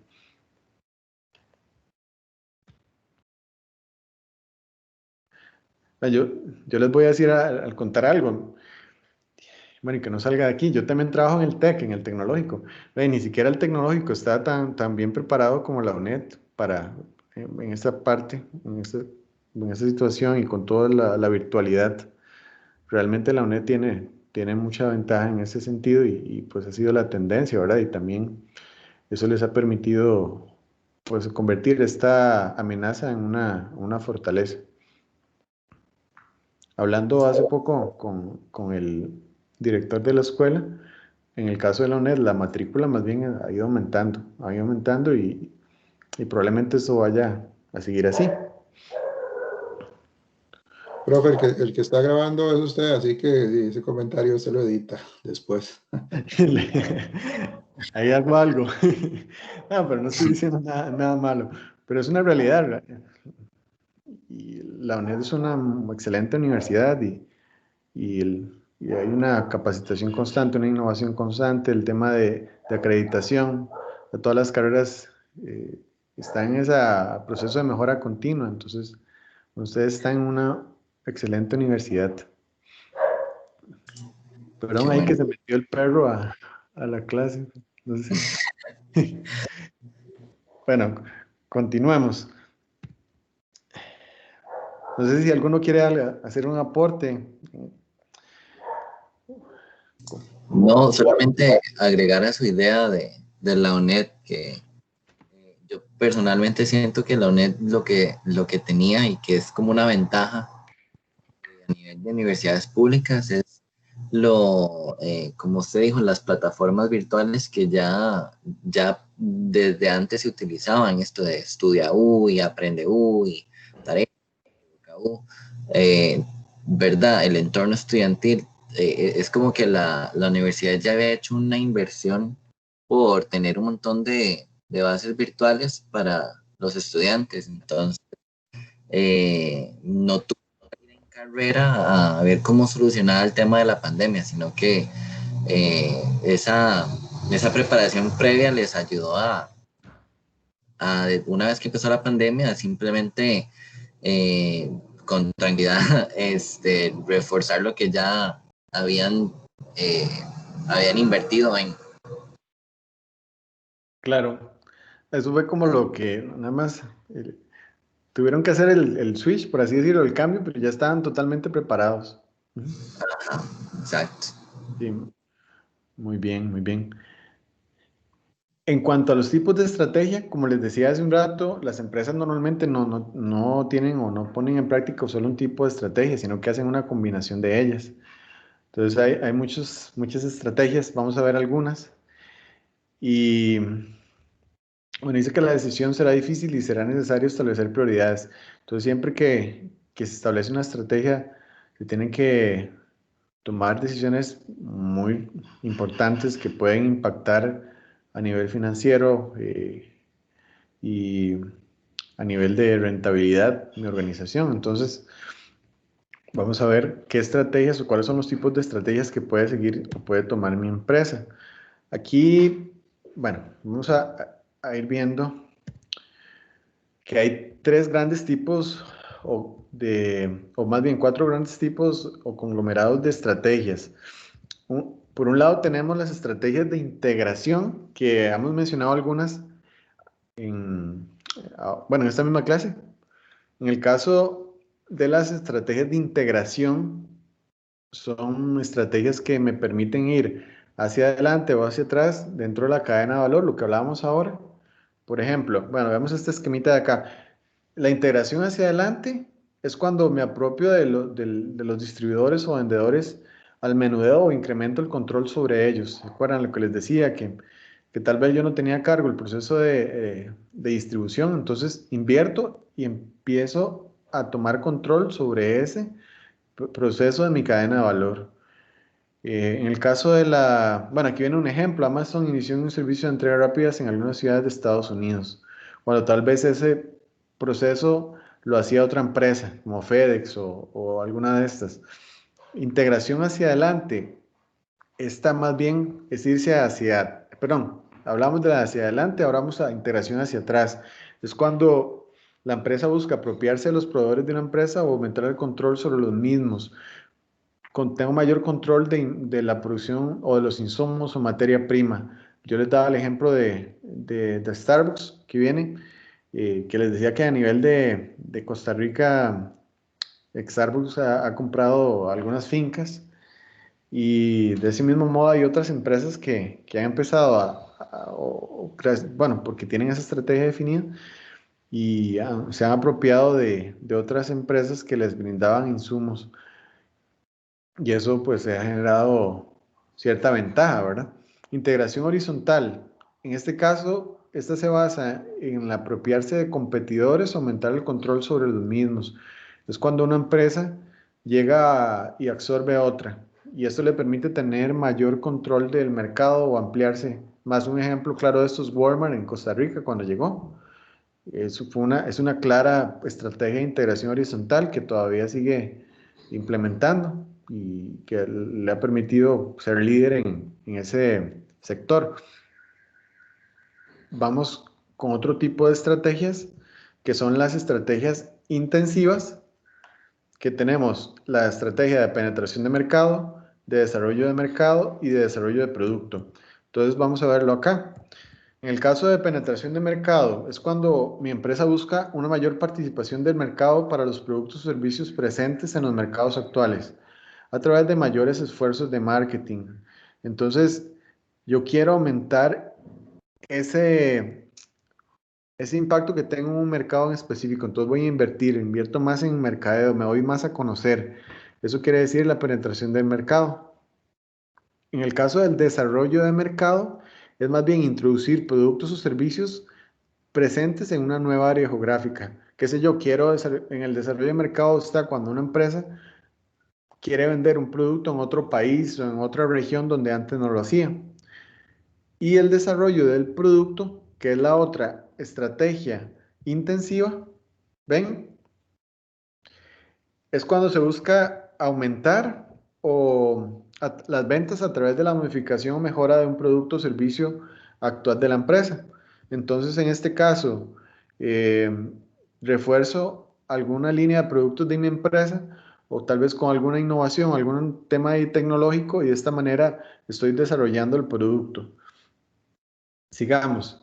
Por otro lado, tenemos las estrategias de diversificación, que son estrategias que me permiten, bueno, hay dos tipos, una que es relacionada y no relacionada. ¿Qué quiere decir esto? Cuando hablamos de diversificación relacionada, los productos, por ejemplo, que yo ofrezco, nuevos, así, son o están relacionados con mi giro de negocio. Yo vendo productos de belleza, entonces saco al mercado una nueva crema que tiene ciertas propiedades o beneficios, pero ven, sigue relacionado con el segmento belleza, con la línea de productos que yo vendo. En el caso de la diversificación no relacionados, cuando no existe relación con mi actividad central o fundamental. Entonces, yo vendo cremas, pero no sé, decido, adquiero una empresa que vende productos de limpieza del hogar. No sé, me diversifico, pero es una diversificación no relacionada porque no se relaciona con mi giro de negocio. Vamos a ver qué decía acá. Bueno, esto no estaba en este esquemita. Por otro lado, tenemos las estrategias defensivas que están estas tres de acá: recorte de gastos, desinversión y liquidación. En el caso de recorte de gastos es cuando la organización se reestructura a través de la reducción de costos y activos con el propósito de reinvertir el descenso de sus ventas y utilidades. Eso es lo que han hecho muchas empresas en la actualidad.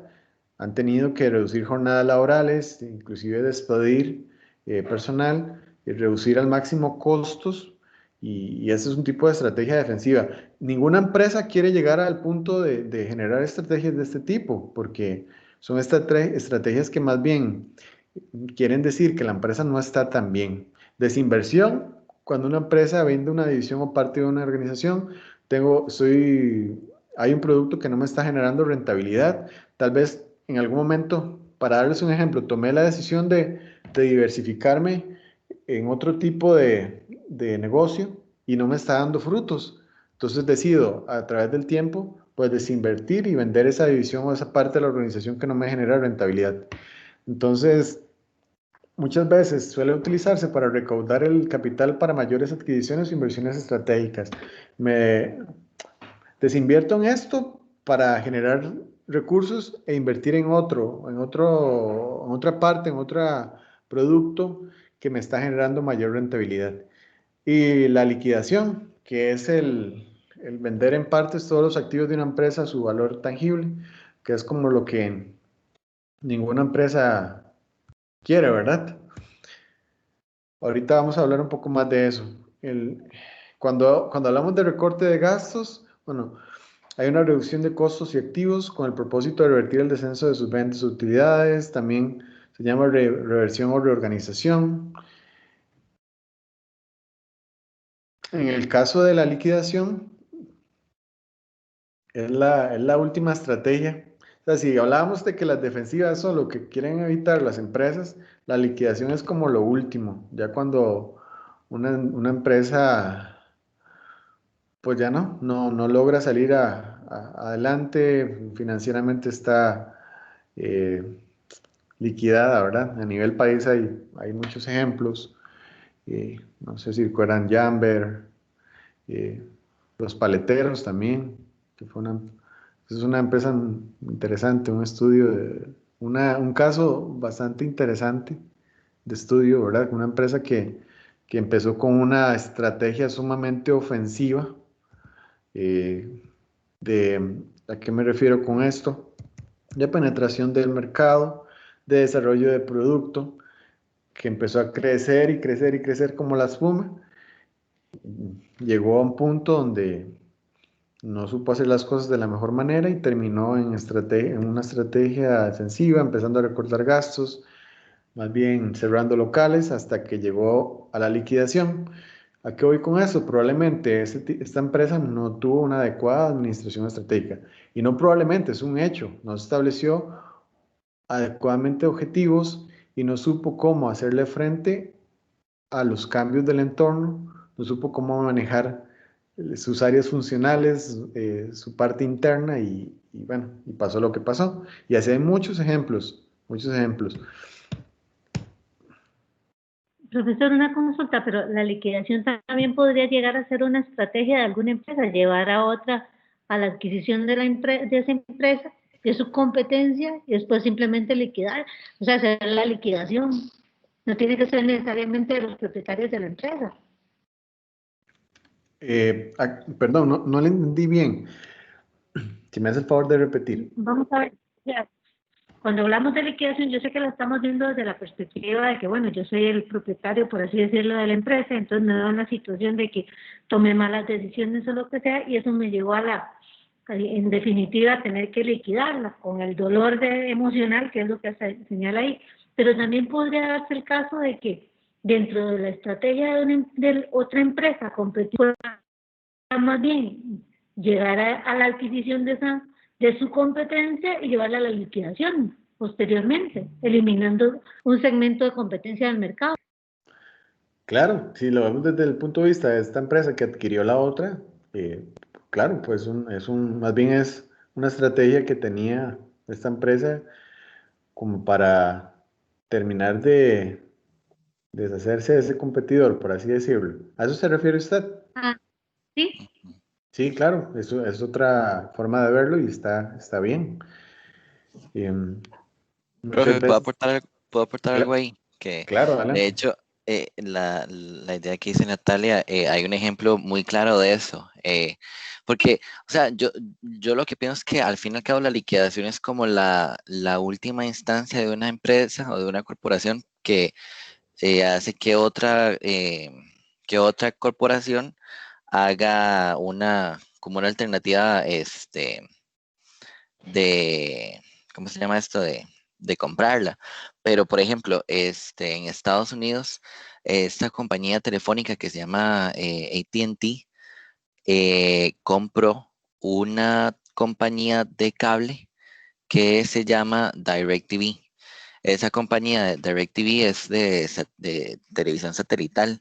Esa compañía llegó a casi estar en total quiebra bueno, total quiebra más bien, y anunciaron que iban a cerrar. Entonces lo que hizo esta compañía, este monstruo de AT&T, fue comprar esa compañía de DirecTV y la revivió. Básicamente lo que hizo fue una estrategia gigantesca a nivel del país, Estados Unidos, y introdujo nuevos como mejoras, hizo toda una campaña, ¿verdad?, para limpiar la imagen del producto porque estaba completamente caído, y le sacó el jugo, ¿verdad? Revivió esa corporación con su mismo nombre y la hizo como parte de su catálogo de servicios, y ahí está, vivito y coleando, digamos, por decir, la marca de DirecTV que se había dado por quebrada. Qué interesante ejemplo. Y bueno, para esta empresa que adquirió la otra, fue más bien una inversión, ¿verdad? Porque logró levantar esa otra empresa y posicionarla de nuevo. Y claro, es válido, es otra forma de verlo. Tal vez para el dueño de la empresa inicial, el haberlo liquidado representó eh, frustración o inclusive pérdida de capital por todo lo que implica liquidar, pero para la otra empresa fue una Profe, oportunidad. Ajá. profe, yo creo que también otro ejemplo, digamos, a nivel nacional podría ser el hecho de que la Dos Pinos compró, digamos, todo lo que es la Gallito y ahora, digamos, tiene toda esta nueva gama de productos que son, digamos, helados, con sabor a guayabita, helados de diferentes sabores que antes, digamos, que eran exclusivos de la antigua Gallito y ahora hicieron una fusión y tienen una mezcla de chocolates y helados y todo esto. Y es parte de la innovación que también que tiene la empresa al haber adquirido esta otra compañía. Claro, claro. Sí, más bien sacó provecho de esta fusión, toda esta absorción de Gallito y ahora vemos ese montón de productos nuevos. Y bueno, y Dos Exacto. Pinos es un ejemplo de empresa, ¿verdad? Es un monstruo de empresa Ujú. que ha hecho las cosas muy bien y que está muy bien posicionado. Y una estrategia Exacto. interesante. Ujú. Muy bien. Bueno, vamos a ver 5 estrategias genéricas de Michael Porter. Eh, bueno, van a ver que a nivel de estrategia, en el ámbito de administración estratégica, Michael Porter es un teórico que ha aportado mucho. Hay 5 estrategias que define él, que vamos a verlas. Creo que se ha extendido esta clase, qué pena, ¿verdad? Porque ya llevamos para 2 horas. ¿Están cansados o...? No, profesor, yo estoy bien. Estamos bien, Sí, profe, todo estamos bien, todo bien. bien. Bueno, está bien. Si no me dicen, ¿verdad? Ya casi terminamos. Vean qué interesante, con Michael Porter establece estas 5 estrategias que tienen que ver con el valor que se le da al producto o servicio. Entonces, dice que el liderazgo en costos enfatiza la producción de bienes estandarizados a un costo unitario muy bajo, con la finalidad de atender a los consumidores muy sensibles al precio. ¿Qué quiere decir esto? Que hay empresas eh, que se establecen como líderes de bajo costo, más bien, o definen estrategias de bajo costo que ofrecen el producto o servicio a muchos clientes, pero al precio más bajo del mercado. Entonces yo les quería presentar este ejemplo interesante. Aquí puede ir el Yodito Café o el Café Rey, que son los productos o el café más barato. Bueno, si no es así, me corrigen, que yo creo que son como los cafés más baratos que podemos encontrar en el mercado a nivel de Costa Rica, ¿verdad? Este tipo de estrategia es de bajo costo. Ven, estoy ofreciendo un producto o un servicio a muchos clientes, pero al precio más bajo posible. Ahí no me importa tanto la calidad.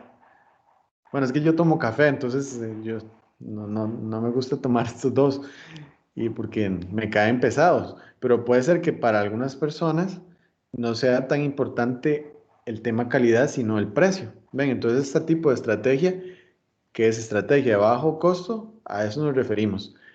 Por otro lado, tenemos la Pro- estrategia del mejor valor, que más bien ofrece un producto o un servicio igual a una amplia gama de clientes, pero al mejor valor precio disponible en el mercado. ¿Qué quiere decir? No es el más barato, pero si relacionamos la calidad del producto con el precio, pues es el que tiene una mejor relación.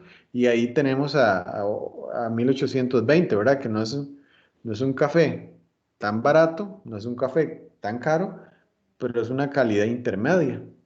Entonces, ven, es la mejor relación valor-precio. Esa es la estrategia número 2 que define Michael Porter. Y por último, tenemos la estrategia de diferenciación, que en este caso se produce un bien o un servicio que el cliente no le importa el precio, así, en resumen. Es el producto que los consumidores son insensibles al precio, entonces son productos normalmente de mucha calidad a un alto precio. Ahí tenemos otros ejemplos. Bueno, Brit es como el ejemplo aquí para ir de la línea a los que veníamos viendo de café, pero para ustedes, ¿cuál es otro ejemplo de un tipo de estrategia de diferenciación? Los Apple. vehículos, Ajá. ¿Cuál? ¿Apple? ¿La otra? los vehículos. Sí, BMW, por ejemplo. Sí, BMW versus Toyota, ¿verdad? Chrysler, todos esos, Chevrolet. Claro. ¿A dónde ubicaría usted Toyota? En intermedio, ¿Verdad? Es como mejor tipo valor. 2. Sí, claro, es un muy buen ejemplo. Y Apple definitivamente es de diferenciación, ¿verdad? Normalmente el cliente final es insensible al precio, lo que hablábamos ahora. Para los amantes del iPhone de Apple no les importa pagar, no sé, $2,000 por un celular. En cambio, aquí podríamos poner en tipo 2 a Huawei. Huawei es un teléfono que tiene un buen precio y trae, o sea, la relación valor-precio es bastante buena. Y aquí en tipo 1 hay un montón de teléfonos ahí chinos, ¿verdad? Que son muy baratos y que probablemente no son de calidad, pero tienen un bajo costo. Entonces, eso es lo que quiero que entiendan, que Porter establece estos tres tipos de estrategia referente al tema de costos. Hay dos más que les voy a decir cuál es la diferencia, que es la 4 y 5, que son exactamente lo mismo, pero enfocados en un nicho en específico. Entonces, el tipo 4 es una estrategia de enfoque de bajo costo que ofrece productos o servicios a una pequeña gama de clientes al precio más bajo disponible en el mercado. Un ejemplo, tengo una empresa que vende productos o repostería y saca una línea para libre de gluten. Ven, ese enfoque es para un nicho de mercado en específico, ahora para un cliente en específico. Entonces, es una estrategia, puede ser una estrategia de bajo costo o de mejor valor.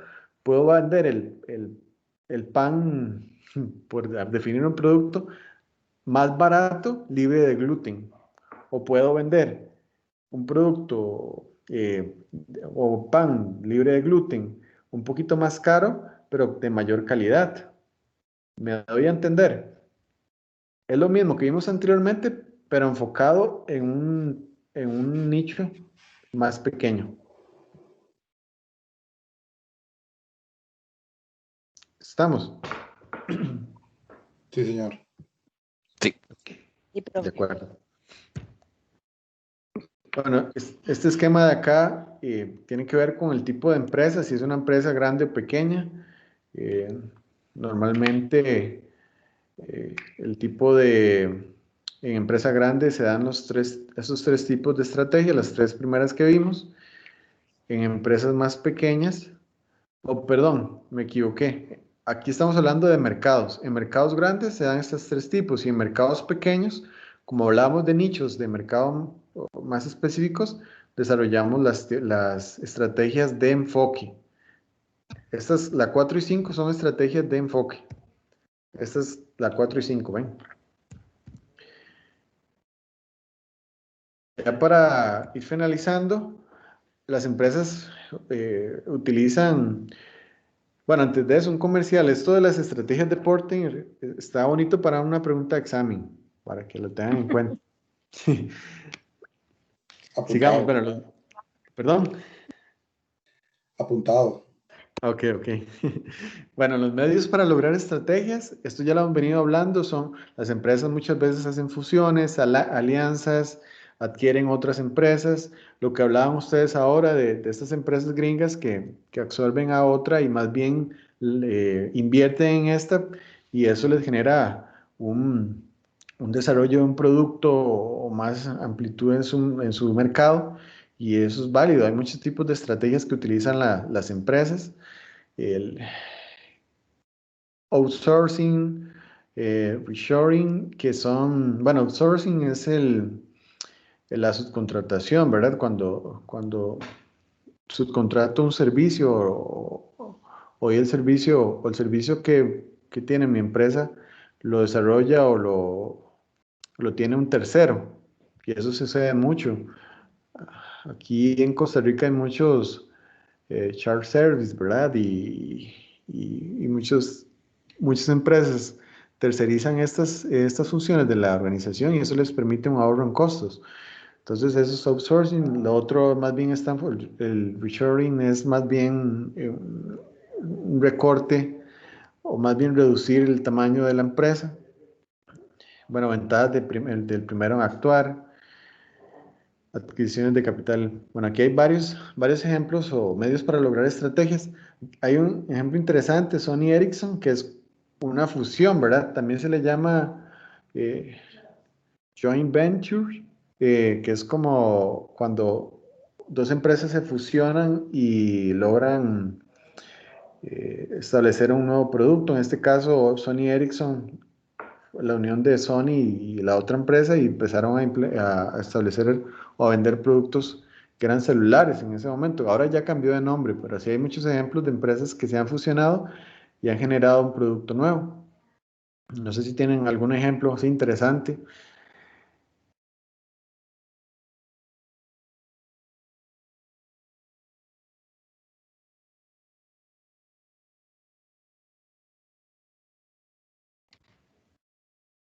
¿Me escuchan? Sí, Sí, bueno. sí, sí, pero pero a mí personalmente no se me viene ninguno a la mente. Me quedé Ajá. pensando. Sí que, ok, ok. Y igual hay empresas, por ejemplo, hay alianzas, eso se ve mucho en cadenas de comida rápida, ¿verdad? Eh, yo hago una alianza con Coca-Cola o con Pepsi y ambos obtenemos beneficios. Dentro de las bebidas que ofrece mi restaurante, es solo productos Coca-Cola. Que eso es un tipo de alianza que genera beneficio para ambas empresas. Y así por el estilo, hay distintas alianzas o cooperaciones, inclusive de competidores, ¿verdad? Puede ser que son los competidores, eh, pues mi mayor competidor, pero genera una alianza, porque al final, ustedes saben que cuando hay una negociación, lo que se busca es ganar, ganar, y si ambas partes están ganando, entonces se puede hacer eso es factible. Igualmente, esto no necesariamente eh, tiene que resultar en algo positivo. Puede ser que estas fusiones o adquisiciones fracasen. Por estas razones, ¿verdad? Pueden haber dificultades de integración, evaluación inadecuada del objetivo, grandes deudas. Más bien, al adquirir otra empresa, soy demasiado diversificado, pierdo mi norte. Eh, Aquí también hay un tema del de cultura organizacional. Puede ser que la otra empresa que yo adquirí que tiene una cultura organizacional totalmente distinta. Entonces eso genera un choque que al final me trae un fracaso en la fusión o esta adquisición. Las personas de la empresa que es absorbida creen que los van a despedir o los van a reubicar, por lo que genera desmotivación y así por el estilo. Bueno, hay una serie de beneficios cuando se fusiona o se adquiere otra empresa también. Eh, Se logra mejor aprovechamiento de la capacidad instalada. Puedo crecer, puedo expandir mi mercado, puedo ofrecer mayores productos, eh, puedo tener acceso a nueva tecnología. Sí, eso pasa mucho, ¿verdad? Las grandes empresas compran a otras más pequeñas y se llevan todo ese conocimiento de la otra empresa y lo pueden poner en práctica o aplicar.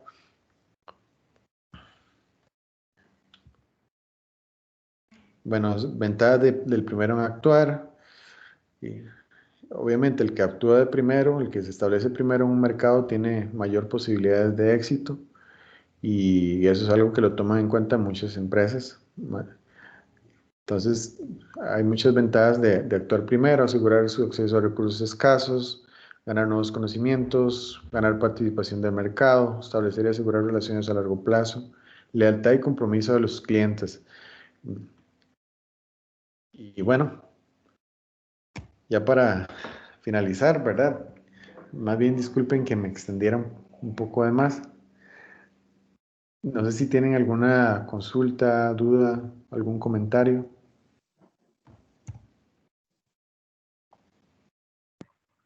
No, profesor, más bien muchas gracias. Muchas Sí, no, a gracias, mi profesor. parte, todo súper claro. Más bien, Todo muy claro. sí, y de hecho la tutoría la semana pasada fue igual, como de 2 horas, entonces creo que todos estábamos como mentalizados a que ahora como 2 horas, entonces ni se sintió largo. Ah, bueno, excelente. Es que, Sí, ¿verdad? profe, muchas gracias, más bien. Con mucho gusto. Cualquier consulta, cualquier duda, me pueden escribir, ¿verdad? En la plataforma. Entonces, bueno, ya sé que para la próxima tutoría podemos durar 2 horas. Con café. Con café, Ya sí. estamos preparados. ¿Cómo? Ya estamos